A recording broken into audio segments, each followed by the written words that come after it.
Okay, so welcome back.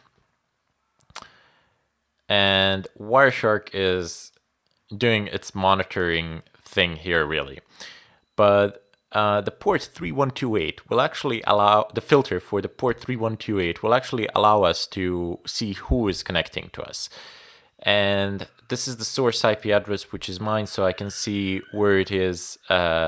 So I can see that I am connecting on 3128. But since I applied all these filters, I don't think I can see anybody else doing it. It doesn't matter. These were just the filters to basically narrow down your search, but I'm gonna go ahead and delete these and just leave 80 and 443. Now I can see that the source IP address will usually be the source IP address will be either the IP address of my server or the IP address of the person actually requesting certain content on port 80 or port 443 through my server or the service itself. So it's going from 46.101, 153, 159 to 54, 200, 125 somewhere. Let's go down to the bottom. So I have no idea what this is. This is going to 5254. Let me just. I really don't feel like looking at what other people are doing on the net, but I just want to like go and find myself. Here, there we go. So one of these IP addresses will be me for sure, because I don't know the IP address of the site. That's why I can't filter it. And as you can see now, I just made a request with my browser for a site. It's Fedora Magazine. And somebody who is controlling the proxy, if you're using your proxy to hide yourselves, to anonymize yourselves, can actually see all this information bunched up here. And I know how this looks like to you. You're going to say, Ermin, this looks like a bunch of digits and some random characters. Well, you are correct, except for the fact that they're not random. There is meaning to them. You see the address, it says 209.132.181. I can just open up my browser and I can, because I know it's port 80 and port 443, I know for a fact that these are either web server, these have to be some sort of, that these are usually some sort of websites. So I don't know the domain, but doesn't matter. I can type in 209.132.181.15. Let's say that one. Okay, so it says unsecure connection. You should never actually do this. I'm dead serious. But I'm just going to go ahead and add an exception to the rule. But seriously, do not do this. I don't know why, but it seems that the Fedora that there's been a problem with the HTTPS. I clicked accept because I know where I'm going. If you don't know where you're going, or if you don't know the site, don't accept it. Anyway, so now you see where people are going. So you can actually see live what websites are people visiting and where it is that they're going, what sort of services are they using, just by looking. And you can even log these entries. You can just say like something. Well, when you try to stop it, you're gonna get an option to save, but you even have like create a button based on the current display filter. No, when you try to close this, you're gonna get an option to actually save it. So now you can actually see what sort of websites are people visiting. So this is something that the person controlling the proxy can actually see. They can see all the sites that you're visiting, they can see all the places that you are going, and they can log all the information that they want. You have no way of knowing whether the information is being logged or not. And on top of that, if you are using a proxy, you usually will be using a proxy from your home connection. Most of the source IP addresses on port 3128 on the server will actually be home routers.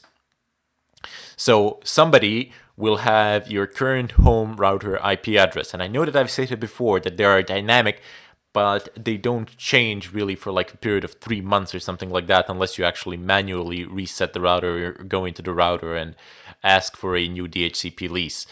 So somebody will then be able to see the IP address and they will be able to like look your router up on the net and attempt to access it. And home routers don't have the best of protections in the world, so it doesn't take a genius to actually break into one of those. And from that point on, they can actually put you into the they can do a lot of things. First of all, they can change the DNS servers and they can monitor all your URL requests, and in such a way they can have your IP address forever, even if it does change. They can put your PC into the DMZ of the router, so your PC would be exposed to everything out there from all the traffic coming from outside and onwards. So that's not the subject of today, but I'm just telling you what sort of information does a person controlling the proxy actually see. They see your IP address from which you are coming, they see where you are going, and they see what is that. They have the address of the place where you went, so they can just open it up in their own browsers and they can actually have a look at what you are looking at the same time. Things you cannot do. So for example, you have, okay, so it says here TSL version 1.2 application data. So there's bound to be some data here, but you cannot actually see this data because it's basically encrypted application data, and you won't be able to see any of the login details or anything like that. On the other hand, if the request is basically an HTTP request without the encryption, you'll actually be able to see a little bit more. Let's go to Linux questions.